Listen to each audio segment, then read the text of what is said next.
Hey, how's it going, everyone? I wanted to show you one that I'm diagnosing in the shop currently. This is a 2020 Ram truck with a 5.7 liter Hemi V8. It came in running very rough, not wanting to really run at all, and it would only have two codes, a P0300, which is multiple cylinder misfire, and then this code, which is P2172, which is high engine vacuum leak detected. What this code kind of breaks down is that there is an issue with how the engine is running based off of the map sensor readings. Now what I found is I was able to run a quick, while it would still sort of run, misfire monitor for the truck.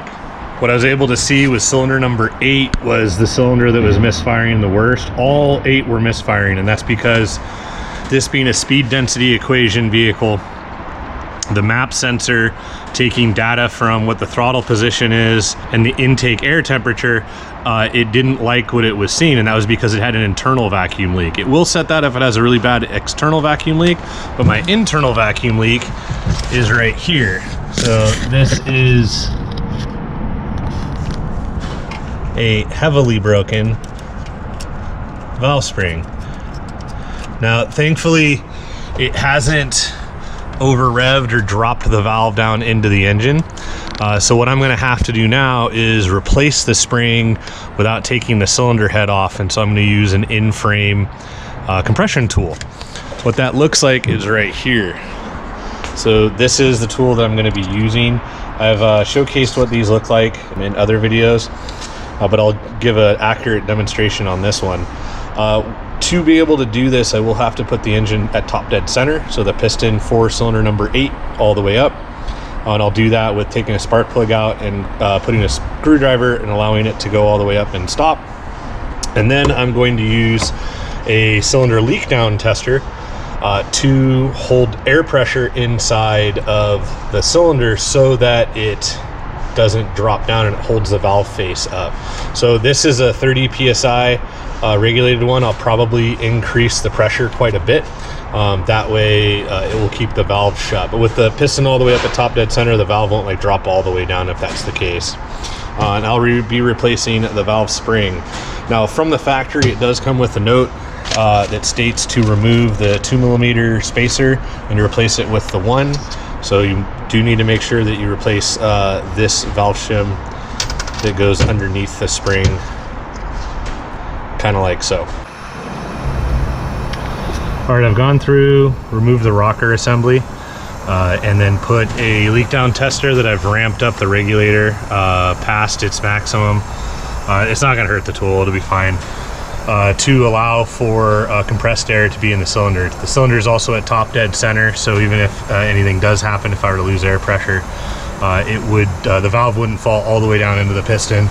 We can see I'm nicely sealed, and the spring is very, very much broken. So what I'm going to have to do is work on getting this compressed down to get the keepers out. I am noticing that I'm not feeling super confident with this, only because it should come loose right now and it's not. But I will have to get the tool in place and get that in. So I'm going to try to do that while also holding the camera. We'll see how this goes.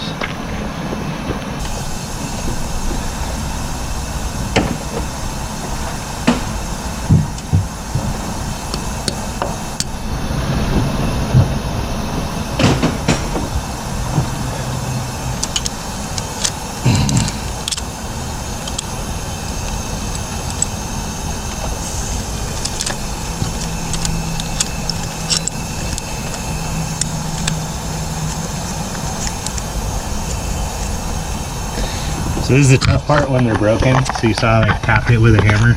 I have to be able to try to get these retaining clips out, and the compressor, you know, works really well, but when the spring's broken, it's hard to get a grip on it. All right, so I'm able to get both spring retainers out. So now I can put those aside so they don't drop down, and lift the spring off. So I have the new spring in. This is the best I could make it work. This tool I've had work with older ones.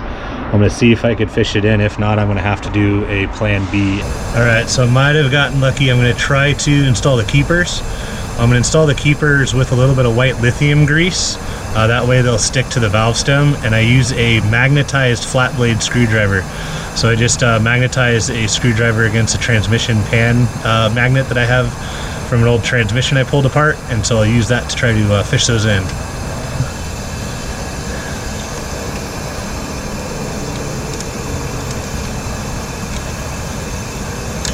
Alright, I got one to stick, so now I need to try to rotate it around so I can get the other side in, its other half in, without it falling out. Alright, both keepers are in, and now I have to unthread this to try to get it out of the tool, out of the engine.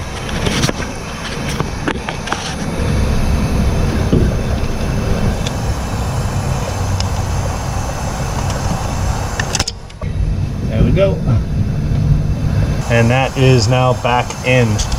So the new spring's in with the 1mm shim and the retainer and clipper there. So now I got to put the rocker arm assembly back in. I want to show you though real quick a cool tool for putting back the rocker arms. So this black plate is tool 9070 from Miller Tools. You can get it at essentialtools.com.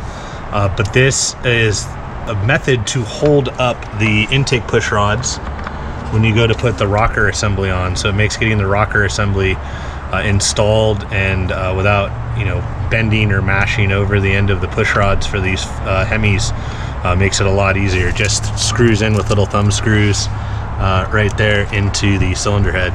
So I'm gonna get the rocker assembly reinstalled, torqued, valve cover on, and then we'll get it running. Truck's back running again. It's running smooth, there's no codes. Initially on startup, it's going to be a little bit running rough. Once that cleared out, everything was good. So I just need to do a quality control test drive, make sure nothing's leaking, valve covers that I took off and everything. So hopefully those are, you know, fingers crossed that are okay, and roll a gasket. This job is not a very fun job, I'm not gonna lie. It's very fiddly, very nerve-wracking because you're nervous about valve dropping into the cylinder. So it's not for the faint of heart, but definitely saves a lot of time versus pulling the entire cylinder head off to get that spring out. Why the spring failed, it's probably just a manufacturer defect.